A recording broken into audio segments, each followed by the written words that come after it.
नमस्कार मित्रांनो, कोणत्या देवाकडे काय मागावे? विष्णूंनी स्वतः सांगितले ते रहस्य जे तुमचे आयुष्य बदलू शकते. मंदिरात गेल्यावर आपली भौतिक सुख न मागता कोणते मागणे मागावे याबाबत ब्रह्मवैवर्त पुराणात माहिती दिली आहे, ज्यामुळे आपला भाग्योदय होतो.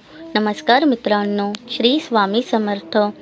मंदिरात गेल्यावर आपण सहसा हात जोडतो आणि देवाला म्हणतो, देवा माझं प्रमोशन होऊ दे, मला चांगली गाडी मिळू दे किंवा घरात भरभराट होऊ दे.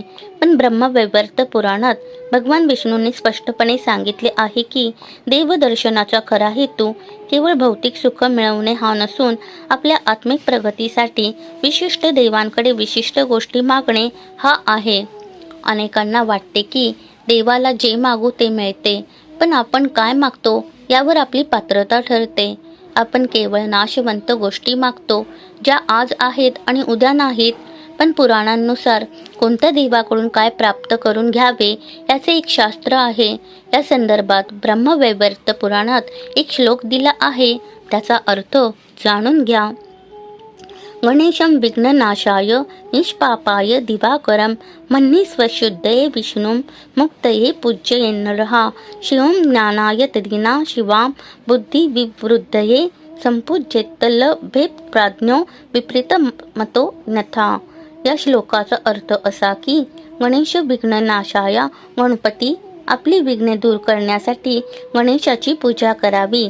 आयुष्यातील अडथळे दूर व्हावेत हीच गणेशाकडे पहिली मागणी असावी.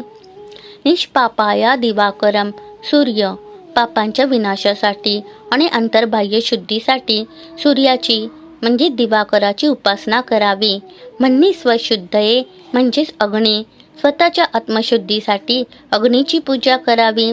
विष्णू मुक्तये, विष्णू मोक्ष किंवा जन्ममृत्यूच्या फेऱ्यातून सुटण्यासाठी भगवान विष्णूंची भक्ती करावी.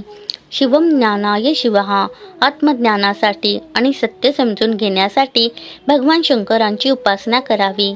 शिवाम बुद्धी विवृद्धये शक्ती देवी हा, बुद्धीच्या विकासासाठी आणि विवेक जागृत करण्यासाठी आदिशक्तीची म्हणजे शिव पार्वतींची पूजा करावी.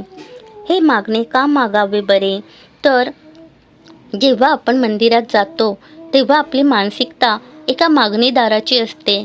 आपण ईश्वराशी सौदेबाजी करतो, पण विचार करा, ज्याने हे संपूर्ण विश्व निर्माण केले आहे त्याला तुमचे घर, गाडी किंवा पैशांच्या गरजा माहीत नाहीत का?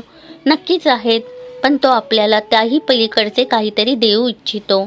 अडथळे आणि पापमुक्ती. आपल्या प्रगतीत सर्वात मोठे अडथळे आपले प्राक्तन आणि पाप असतात.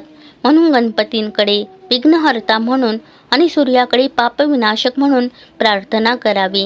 जेव्हा पाप आणि अडथळे दूर होतात तेव्हा प्रगतीचा मार्ग आपोआप मोकळा होतो. ज्ञान आणि बुद्धी.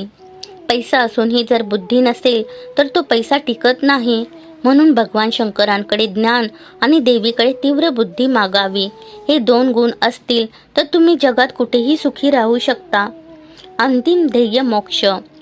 सगळी सुख उपभोगल्यानंतरही शेवटी मन अशांतच राहते.